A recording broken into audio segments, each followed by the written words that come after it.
पहाड़ कहने के लिए कैसे भी रुकेगी नहीं है। इस प्रकार से आचार्य ने ये विचार किया है। जब आत्मा में राग न थी तो रोग क्या थी हमें? जब राग ही नहीं है तो रोग कैसे कहाँ से होगा? इस पर अपनी चर्चा चल रही थी। पूर्व में हमने चर्चा की थी कि देहादि में रोगादि आ जाए तो कितने एंगल से विचार करें। चारों अनुयोग से अपन विचार किया। एक तो निधन है, चारों अनुयोग से विचार किया। उसके बाद फिर विचार किया कौन से? द्रव्यान योग से, करणान योग से, चरणान योग से और तत्वान योग से विचार किया। निमित्त उपादान की अपेक्षा से विचार किया। अगर ये देह में रोगादि हो जाए तो उसका निमित्त कारण कौन है, उसका उपादान कारण कौन है, तो उस पर भी कैसा है अपन ने विचार किया। तो निमित्त कारण, जैसे पेट की गड़बड़ी हो जाए तो उसका निमित्त कारण क्या है? तो बाहर में खाना नहीं पचना, गरिष्ठ भोजन होना, ये सब उसके 9 कर्म हैं, सबके 9 कर्म। ये उसके कैसे हैं? 9 कर्म हैं। और कैसे उपादान कौन है? अस्थिर नाम कर्म का होता है। तो अपना तो कोई रोल है नहीं उसमें। देह में रोगादि आ गए तो उसका निमित्त कारण कौन है? उसका उपादान कारण कौन है? तो निमित्त कारण तो बाह्य अपने कारण, तो उपादान कारण कैसा है? तो अस्थिर नाम कर्म का उदय है। तो इसके कारण कैसे नाम कर्म की प्रकृति है, इसके कारण कैसा है शरीर में रोगादि होते हैं। निश्चय व्यवहार से विचार किया हमने कि निश्चय से ना ये जो आया देह में रोगादि आया तो उसका निश्चय कारण कौन सा है और व्यवहार से कारण कौन सा है। तो निश्चय कारण तो कौन सा है? कर्म का होता है। और कोई व्यवहार कारण अपन बाह्य के कारण कैसे हैं ले सकते हैं। फिर और उसके बाद फिर अपन ने चर्चा यहाँ पर की थी द्रव्य क्षेत्र काल भाव से विचार किया। कितना एंगल हुआ यहाँ? चारों निमित्त उपादान, निश्चय व्यवहार, उसके बाद चतुष्टय, 4 चतुष्टय, द्रव्य क्षेत्र काल और भाव। देह में अगर कैंसर हो जाता है तो द्रव्य कौन सा? उद्गल द्रव्य है ना। क्षेत्र कौन सा? वही जो उसका शरीर है वो उसका कैसा क्षेत्र है ना। काल कौन सा रहा? जब तक वो अस्थिर नाम कर्म का उदय रहेगा वो उसका काल रहा। और भाव क्या रहा उसका? भाव है आर्त, रोदन, दुख, चिंता, पीड़ा, ये सब कैसे उसके भाव है। ये रोग शरीर में आ गया है तो उसका अपन चतुष्टय बताए, ऊपर चतुष्टय। स्वचतुष्टय की अपेक्षा से उसका विचार करें तो स्वचतुष्टय में तो कैसा हूँ? पहले द्रव्य, तो कौन सा है? जीव द्रव्य। जीव द्रव्य में रोगादि होते नहीं है, आदि व्याधि उपाधि से कैसा है? रहित। और कैसे है? कैंसर हुआ तो उसके एक भी कीटाणु मेरे में प्रवेश कर सकते नहीं है। मैं तो कैसा हूँ? घन पिंड हूँ, लोह के समान किस्म में घन पिंड हूँ। रोग का एक परमाणु भी अपने में प्रवेश नहीं कर सकता। कुछ शरीर के परमाणु बिखर बिखर कर अलग अलग हो सकते हैं, लेकिन आत्मा के प्रदेश, आत्मा के प्रदेश ठोस घन पिंड है वो तो है ना। वो ऐसे बिखर बिखर कर कभी कैसे अलग अलग होते नहीं हैं। तो क्षेत्र की अपेक्षा से तो कैसा नियत प्रदेशक शक्ति वाला हूँ। काल की अपेक्षा से विचार करें ना तो छाई भाव की अपेक्षा से तो कैसे साधु शांत, और पारणामिक भाव की अपेक्षा से सादी अनंत, सादी अनंत। और पारणामिक भाव की अपेक्षा से कैसा हूँ? जीवत्व शक्ति वाला। इसे भाव की अपेक्षा से विचार करें तो कैसा हूँ मैं? ना काल की अपेक्षा से अनादि अनंत हूँ और भाव की अपेक्षा से कैसा हूँ मैं? पारणामिक भाव स्वभाव वाला। तो ऐसा उसका रोग जो आया उसका स्वक्षेत्र काल भाव अलग है और मेरा स्वक्षेत्र काल भाव अलग है। इस प्रकार से स्वचतुष्टय और पर चतुष्टय की अपेक्षा अनुभव इतना विचार करना, इतने एंगल से अपने को विचार करना है। शरीर में रोगादि आ जाए तो इतने एंगल से अपने को कैसा है विचार करना। और फिर कहते हैं देखो, रोगों से नहीं लड़ोगे तो कर्मों से कैसे लड़ोगे। और असाता वेदनी कर्मों का, ये असाता वेदनी कर्मों के उदय से ही कैसा है ये शरीर में रोगादि होते हैं। अब द्रव्य गुण पर्याय से घटाओ, बिना घटाओ कोई भी एक रोग आ जाए वो द्रव्य गुण पर्याय से घटाओ। चलो एक कोई भी रोग लो, कोई सा रोग लो, उसको द्रव्य गुण पर्याय से घटाओ। हाँ ये, हाँ ये द्रव्य हाँ। पूर्ण गलन स्वभाव, पूर्यंती गलयंती इति पुद्गल, ये पूर्ण गलन के साथ उसका स्वभाव है। बस हाँ, रोग कैसे सदा तो एक जैसा रहता नहीं है। तो इस प्रकार द्रव्य गुण पर्याय से कैसा है उसका विचार करना कि ये कैसे है। जैसे फीवर आया वो उद्गल द्रव्य के स्पर्श गुण की कैसी है, वो उष्ण पर्याय है, वो अस्थिर नाम करना, वो असाता है। और फिर मैं अपना विचार करूं, ये तो अभी हमने उस रोग का विचार किया, फिर हम अपना विचार करें, अपने द्रव्य गुण पर्याय का विचार करें कि मैं तो कैसा हूँ, जीव द्रव्य हूँ और मेरे ज्ञान दर्शन सोच बीज इस अनंत गुणों का कैसा हूँ मैं धनी और परिणमन, गुणों का परिणमन जो निरंतर ज्ञान उनका जानना, श्रद्धा उनका अहम करना, चारित्र उनकी लीनता और स्थिरता करना, तो ये सब कैसा है उसका द्रव्य गुण पर। ऐसा विचार करेंगे ना तो बिल्कुल सब भिन्न भिन्न भाषित होगा। देखो उसका स्वचतुष्ट अलग है, मेरा स्वचतुष्ट है, उसके रोग के द्रव्य गुण पर्याय अलग है और मेरे द्रव्य गुण पर्याय कैसे हैं अलग। जब ऐसा विचार अपन करेंगे तो अपने को कैसे भेद ज्ञान पूर्वक ये भिन्नता भाषित होगी। हम इतने एंगल से कभी विचार करते हैं, एक रोग आया इतने एंगल से विचार करते हैं।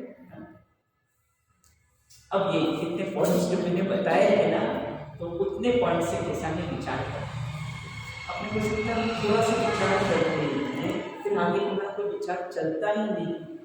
तो इतने एंगल से नंबर भी विचार करें तो दृढ़ता नहीं है, ये कितनी दृढ़ता है। तो इतने एंगल से कैसा है विचार करें। देखो एक पेशेंट,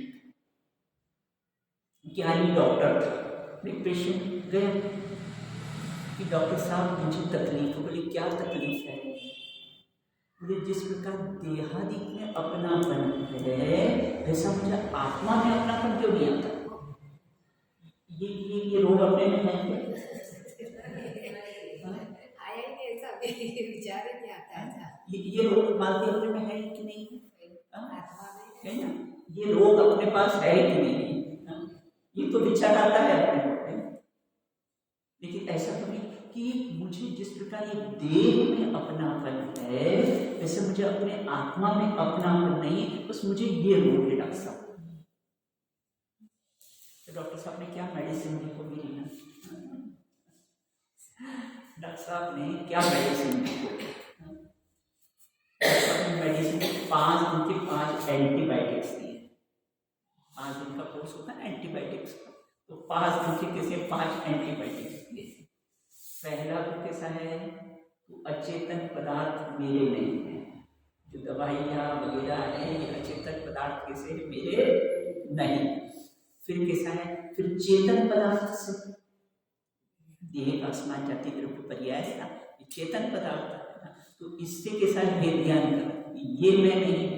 फिर देह से तीसरे नंबर पर एक चित्रावतार के साथ अपना शरीर है। तो ये 5 जो एंटीबायोटिक्स है ना, इसका बहुत विचार करना। तो तीसरे नंबर पर कैसा है, परद्रव्य कहते तो हैं कि ये सब परद्रव्य है, ऐसा कहते तो हैं, लेकिन वो परद्रव्य में इतना विस्तार से नहीं जाते कि परद्रव्य में किस किस को लिया।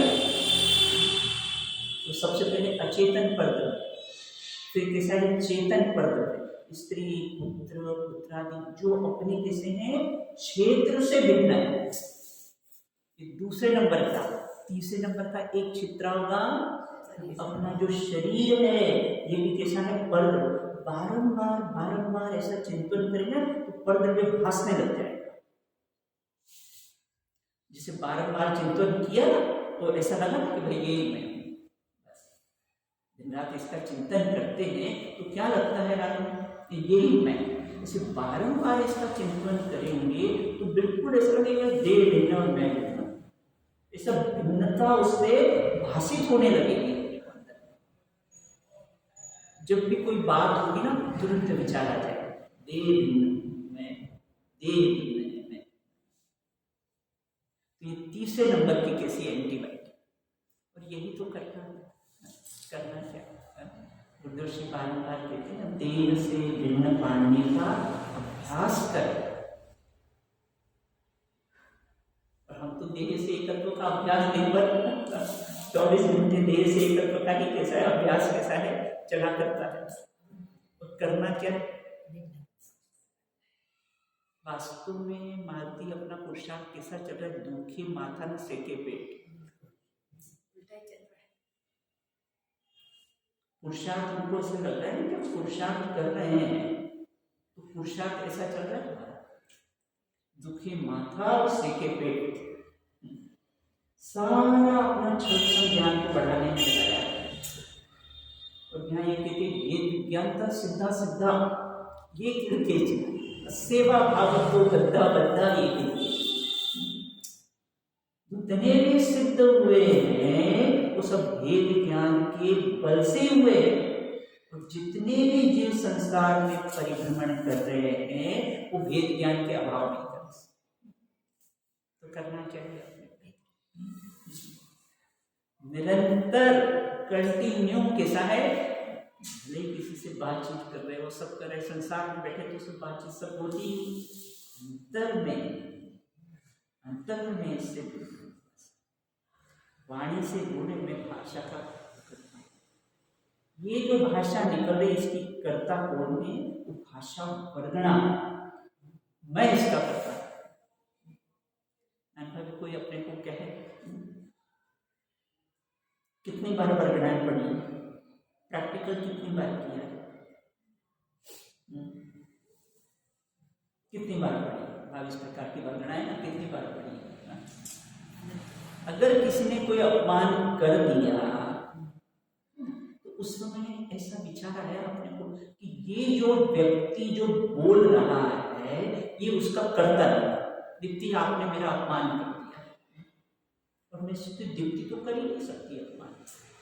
ये जो भाषा निकली है उसका वास्तविक कर्ता कौन है, ये जो भाषा निकली जो शब्द निकले हैं तो उसका कर्ता कौन, भाषा। उस समय अगर ऐसा चिंतन चलेगा तो कैसे है, देखो क्या होगा, अपेक्षित कर्म के बिना तो कोई अपना अपमान कर सकता है, किसी की ताकत है क्या? अपना जब तक अपेक्षित कर्म का उदय नहीं हो तब तक किसी की कोई ताकत नहीं कि अपना अपमान।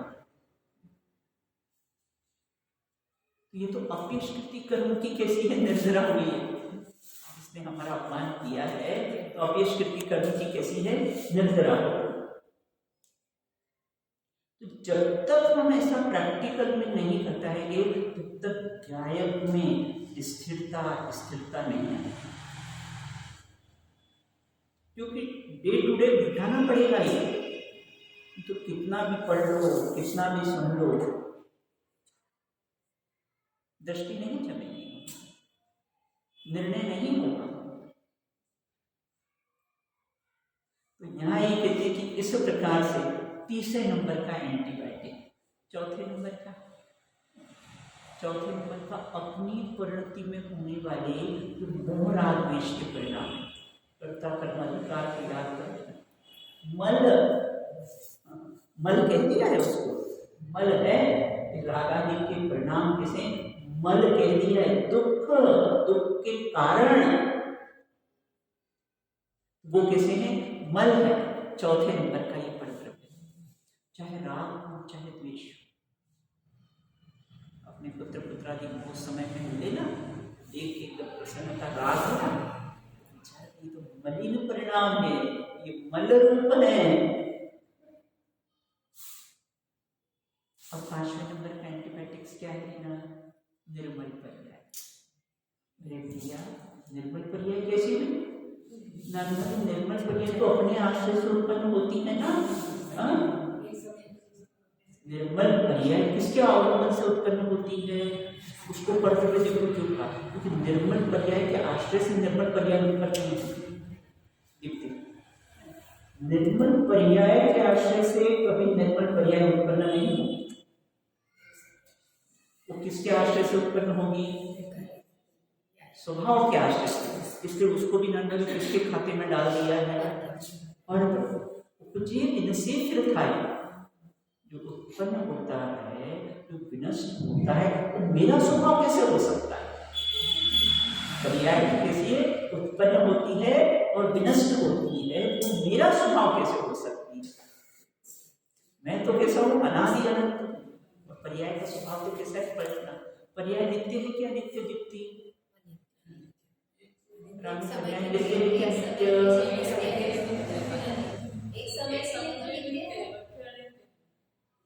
लॉजिक से बताओ, लॉजिक से बताओ। वो निरंतर पलटना उसका स्वभाव है, वो नित्य है ना। पर्याय का जो जैसा है निरंतर जो पलटन स्वभाव है वो तो नित्य है ना।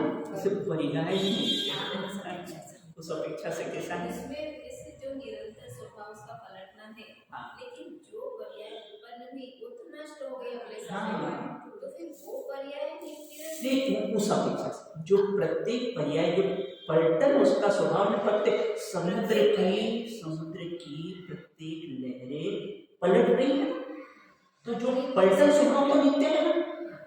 वो पलटन स्वभाव जो नित्य है ना, उस अपेक्षा से उसको नित्य। एक बात बदलना स्वभाव है ना उसका।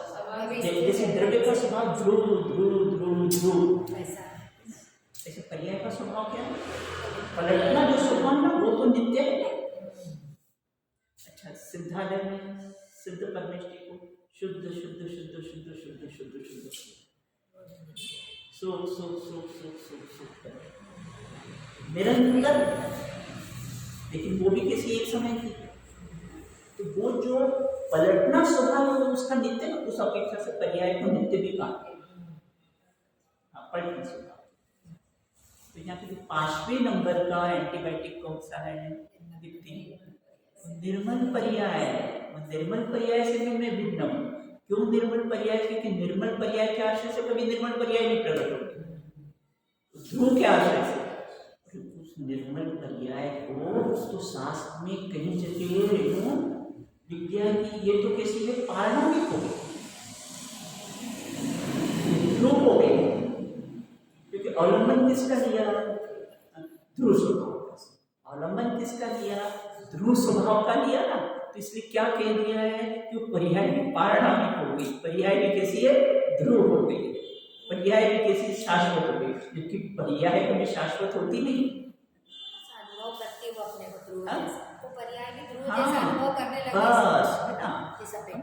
लड़की अगर करोड़पति के गले में वरमाला डाल दे तो लड़की क्या हो जाती है? करोड़पति हो गई ना। बिल्कुल।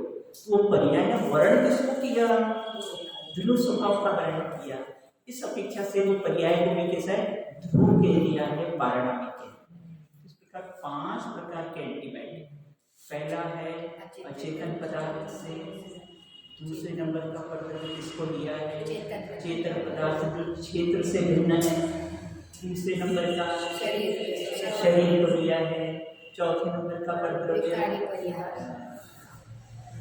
अपनी परिणति में होती जो विकारी पर्याय है वो भी कैसे पदार्थ। क्योंकि मलमूत्र कहाँ होते हैं? अपने शरीर में। अपना मानते हो? नहीं, होते तो अपने में, होते तो अपने में है, लेकिन अपना मानते हैं बिंदु। उसी प्रकार ये रागादि की पर्याय होती तो अपने में है, लेकिन अपने मानने लायक है क्या? पर के लक्ष्य तो अपनी कैसे हो सकती? पर के जो लक्ष्य से होती तो उसको पर के खाते में डाल दिया है। आत्मा के आश्रय से कभी रागादि परिणाम होते हैं, तो पर के अवलंबन जहाँ पर का लक्ष्य किया हमने तो कैसा है रागादि परिणाम होते हैं। ये 5 प्रकार की कैसी एंटीबायोटिक्स का विचार करना। एक और इसमें बात आई है, रोग के काल में तो अपने को निरोगी दे। वादिराज मुनिराज को कुष्ठ रोग हो गया था, कोई उपचार नहीं किया, इस बात में कोई दम थोड़ी, दवाई स्वयं के पास, लेकिन उपचार नहीं किया इस बात में दम नहीं। तो रोग के काल में अपने को निरोगी देख रहे थे, इस बात में दम नहीं।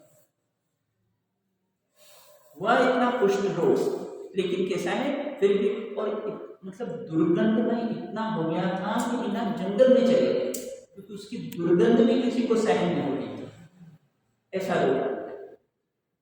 तो किसके बल पर से अपने परिणाम स्थिर किए होंगे? वो भेद ज्ञान के बल से, भेद ज्ञान के बल से अपने कैसे परिणाम स्थिर हो। सुगंध दुर्गंध का परिणाम सब गुजर का परिणाम, तो अगंध स्वरूप वही बनी गाथा याद कर लेना 49 और सब है ना। अरे सब कुछ कुछ गाथा है तो टिप्स पे याद कर। ये वाली गाथा एक नाना जिमा नाना कुम्मा नियम साहित्य 156 का था, उसका भी मैंने प्रैक्टिकल प्रयोग लिखा है। काफी गाथाओं का जो खास खास गाथा है उसका प्रैक्टिकल में अपन प्रयोग कैसे करें। 38वीं गाथा है, बिल्कुल है ना, 38वीं गाथा है, 73वीं गाथा है ना, और समय साल की कलश है, 22वां कलश है, 23वां कलश है ना, 10वां कलश है।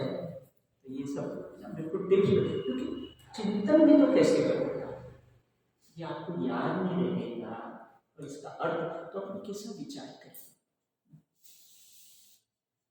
इसलिए ये तो कैसा है, और याद करने के लिए कोई टेंशन नहीं पाना, प्रतिदिन बोलना तो बस याद रखेंगे।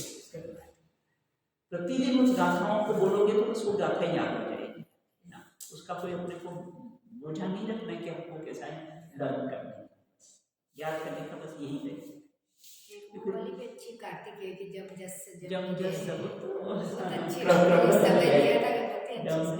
जम विदेशे जेन विहाणेन तं विकालम्नि नादं जिनेन्द्र नियतं जमहा आगे इंदोवा जिनेन्द्रोवा, हाँ इंद्र और जिनेन्द्र भी कैसे उसको पलटने में समर्थ नहीं अपने को ये कठिन याद है ना। जो जो देखी वितरागनी सो सो होसी वीराए अनहोनी नहीं हो तरे काहे होत अधीराए। जब जब भी कुछ हो, ऐसा क्यों नहीं हुआ, वैसा क्यों नहीं हुआ, ऐसा क्यों हो जाता, तुरंत खड़ा करो उसको। जो जो देखी वितरागनी सो सो होसी वीराए अनहोनी नहीं हो तरे काहे होत अधीराए। समयो एक बड़े नहीं घटसी जो सुख दुख की पीड़ा रे तू क्यों सोच करे मन कूड़ो होय वज्र जो हीरा रे। याद करो, गुनगुनाओ, वन जंगल में नंद भी क्या करते होंगे मदिरा में, ऐसे आनंद लेते अकेले में बैठ के क्या करते होंगे, बस ऐसा ही विचार कर करके आनंदित होते, कहाँ किसी की जरूरत।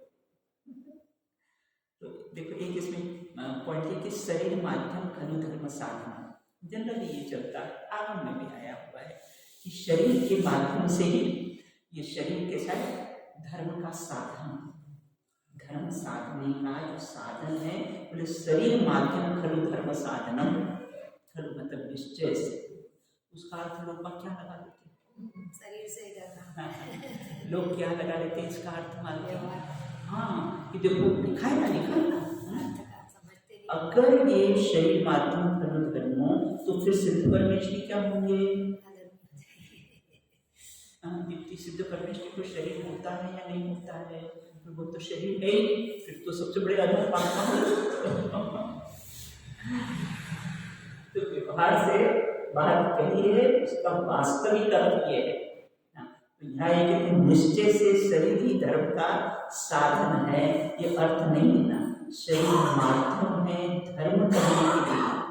अगर शरीर के माध्यम से धर्म होता तो सिद्ध परमेश्वर ही सबसे बड़े अधर्मात्मा होते। तो इसलिए कैसा शरीर में साथ में प्रभाव बने की तो 525 मुष्टिका है, बहुत बड़ा शरीर था उनका, ज्यादा धर्मात्मा हो जाता। और महावीर भगवान की 7.5 हाथ की काया, फिर वो कम धर्मात्मा हो जाता। ऐसा शरीर कोई माध्यम है ही नहीं। यहाँ तो उनको याद कर देना, सुकुमार मिजाज को, जिसको ले जाना वो ले जाओ।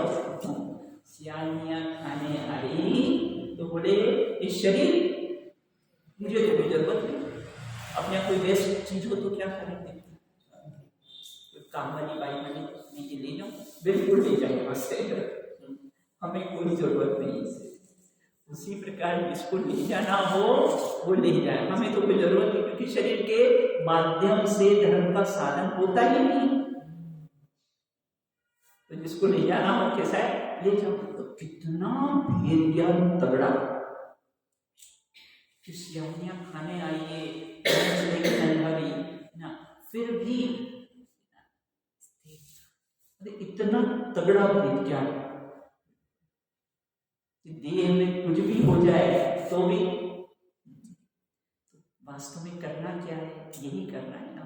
देह भिन्न है मैं भिन्न हूं, देह भिन्न है मैं, एक पार्टी तो मैं बस,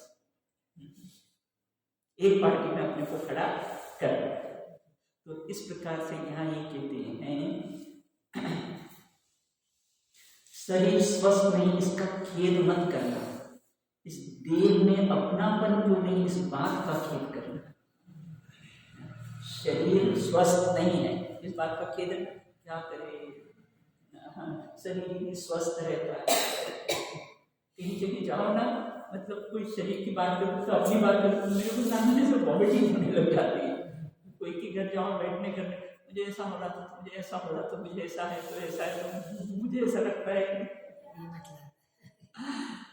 कहा ये बात चर्चा करने लायक है कि शरीर में ऐसा हो गया, ठीक है 2 मिनट कर ली वो बात एक अलग है, लेकिन लंबा नहीं लायक ये नहीं है। तो यहाँ कहते शरीर स्वस्थ नहीं इस बात का खेद मत करो, इस देह में अपनापन क्यों है इस बात का कैसा है खेद करना ना। और जो अपना नहीं है वही जी की बात है, जो अपना नहीं है अपनेपन में जीवन चला गया, जो अपना नहीं है उसके अपनेपन में कैसा है जीवन चला गया है। तो इस प्रकार से आगे कहते हैं अपनापन, हाँ अपनापन लाओ तो आत्मा में चले जाओ, स्वस्थ स्व में स्थित रहना वही कैसा है स्वस्थ है। 9 कर्म की अपन बात करते हैं। शरीर में कुष्ठ रोग हुआ, अपने भाव दीपिका में सबके 9 कर्म लिखे हुए, हाँ भाव कर्म उनमें लिखे हुए सबके 9 कर्म। तो इस शरीर में कुष्ठ रोग हुआ, और कैसे शरीर कुष्ठ रोग हुआ साकावेदी कर्म से, कैसे साकावेदी कर्म क्या मतलब उस शरीर में कुष्ठ रोग हुआ, वो थूक लगाया, वो स्वस्थ रहने के 9 कर्म है, वो स्वस्थ रहने के 9 कर्म है, क्योंकि थूक लगाने से कैसा है वो कुष्ठ रोग ठीक हुआ है। तो उसका कैसा है 9 कर्म। भय कषाय का 9 कर्म कौन से हैं, सर्पादिक आ जाए है ना, सर्पादिक आ जाए, सिंहादिक आ जाए, अचानक अंधेरा हो जाए ना, ये सब कैसे हैं उस भय कषाय के कैसे हैं 9 कर्म है। और दक्षिणावर्णी कर्म के 9 कर्म, निद्रा निद्रा दक्षिणावर्णी कर्म की प्रकृति है, 5 प्रकार की निद्रा। एक जैन दर्शन की ही देन है नानभावी कि ये 5 टाइप्स ऑफ निद्रास, 5 प्रकार की निद्रा एक जैन दर्शन की ही देन है। बाकी और किसी दर्शन में ये निद्रा के भेद ही नहीं बताए। निद्रा मतलब निद्रा, सोना मतलब सोना। और अपने आप बताएं कि निद्रा भी कैसी है, 5 प्रकार की कैसी है निद्रा बताइए। नींद का भी नौकशाय बताया। हाँ? नींद आती उसका भी नौकशाय, हाँ? दही वगैरह खाना, गरिष्ठ भोजन गरिष्ठ भोजन करना, गर्मी का टाइम हो रूम डार्क कर लेना, गरिष्ठ भोजन करना, ये दर्शनामणि कर्म के 9 कर्म हैं। सब 8 कर्म के 9 कर्म बताए। हाँ, तो इस प्रकार से यहाँ ये कहते हैं कि उसके कैसे हैं 9 कर्म। वादिराज मुनिराज को धूप लगाने का भाव क्यों नहीं है? कुष्ठ रोग हो गया था तो थूक लगाने का, अपने पास अपनी मेडिसिन तो भी लेने का भाव क्यों नहीं आया? क्यों नहीं आया? देखिए क्या उनका चिंतन चला हुआ, क्या कारण है कि उनको ऐसा विचार नहीं आया कि मैं रोग मेरे को हो गया है और दवाई भी मेरे पास है ना, फिर भी मैं कैसा हूँ इसको रोग को, तो क्यों नहीं विचार आया? ऐसा क्या चिंतन चला हुआ? क्या ऐसा चिंतन चला होगा? क्योंकि रोग मेरे में हो सकता नहीं है, रोग मेरे में हो सकता नहीं है, और जिसमें हुआ है वो मैं हूं नहीं।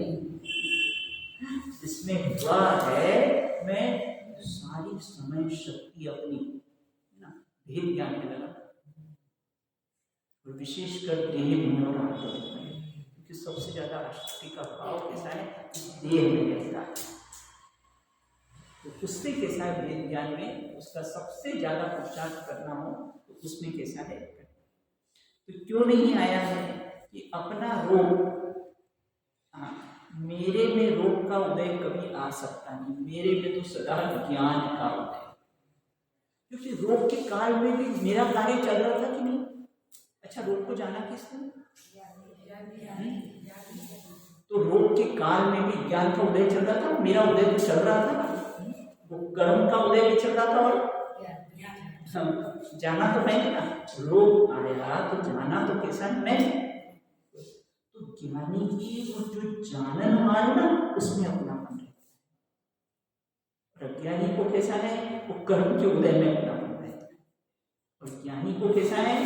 ये जो जाना है ना, जो जानन मान है वो है, उसमें कैसा है? अपनापन रहता है।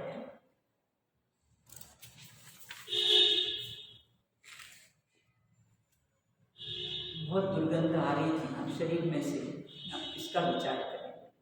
अगर शरीर में रोग है इसलिए दुखी नहीं है, दुख का कारण रोग नहीं है, मैं रोगी हूं ये दुख का कारण। वो एकत्व और जो ममत्व बुद्धि है ना, बस वो दुख का कारण है। शरीर रोगी है वो दुख का कारण नहीं।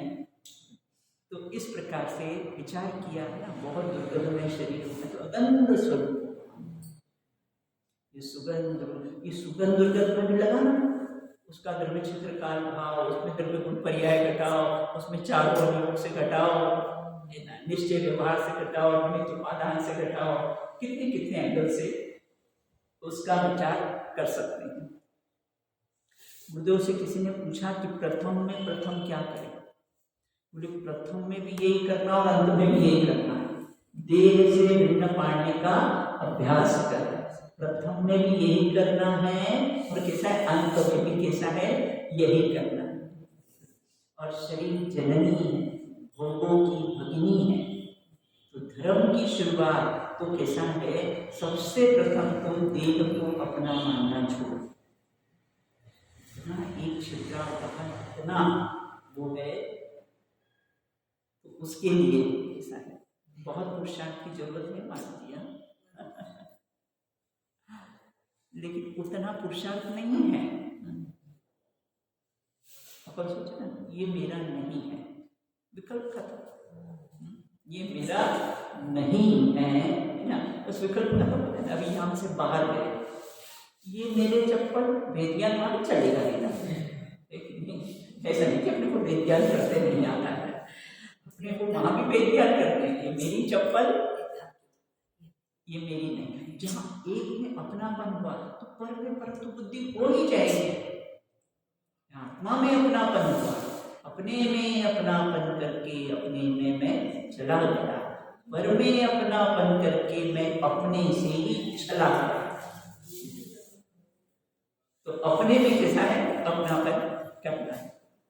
तो इस प्रकार से यहाँ ये कहते इसमें लिखी है मैंने 72वीं गाथा अपने इसकी गाथा नादूना समाणम, मतलब इससे अपने को अरुचि कैसे हो, इसके स्वरूप का विचार करेंगे ना, देह आसक्ति कैसे नहीं टूटेगी, तो उसका विचार करेंगे ना। 72वीं गाथा लगाओ इसकी कर्ता करना नादूना समाणम असुचित्तम विपरीय भावं च दुःखस्य दुःख कारणं कियत दोन्यति पुनरी जीवो। कैसे है ये भाव? आश्रय भाव के असुचि है, विपरीत भाव है, दुःखस्य दुःख कारणं, चाहे शुभ हो चाहे अशुभ हो, दोनों ही कैसे हैं? दुख के कैसे हैं? कारण में असुचि है, विपरीत है, दुख रूप है, दुख के कारण है, इसे शरीर को अपना मानना छोड़ना असुचि। जब भी बाथरूम में जाओ तो असुचि भावना के जितने दोहे याद कर सको उसमें मग्न होना। ठीक है, अभी लगा रहे हैं, सफाई कर रहे हैं, तो वो आसक्ति का भाव नहीं है, करके देखो। सफाई शरीर की हमारी चल रही है, लेकिन वो आसक्ति का भाव नहीं है। अगर हमें असुचि भावना की कैसे है तो देखो, तो अपना तो बोले ना असुचि भावना की दोहे बताओ। हमेशा मेरे को इसका याद रहता था, समय सब नाटक का है दोहा है, ठौर ठौर रखत के मुंड के सभी के झुंड हाड़ दिसो दिसे जैसे खरी है चूरे लगी। जगह जगह रखत के कुंड फे हुए हैं, हाड़ दिसो दिसे जैसे खरी है। दोहे अनुभवी है ना, और असुचि भावना के दोहे याद कर। भोजन करने बैठे तो सारे छुदार के दोहे बोलना, हमारे यहाँ लिखवा रखे हैं सब छुदारों के दोहे, तो बच्चों को एक एक दोहा जो बुलवाते हैं याद करने के हिसाब से। तो इस प्रकार के विपरीत हैं। कैसा विपरीत है? अब विपरीत तो शब्द दिखती ले लिया, लेकिन कैसे विपरीत?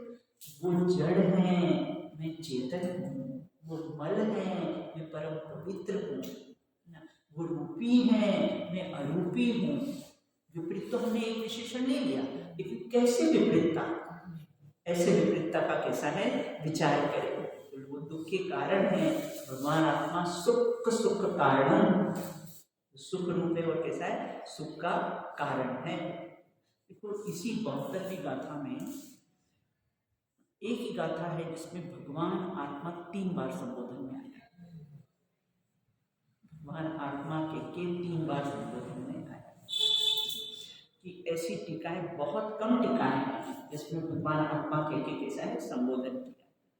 और कहते हैं कैसे हैं विपरीत किससे? आश्रव से, असुचि मैं शुचि परम। अच्छा, मल और मैल में क्या अंतर पाया जाता है?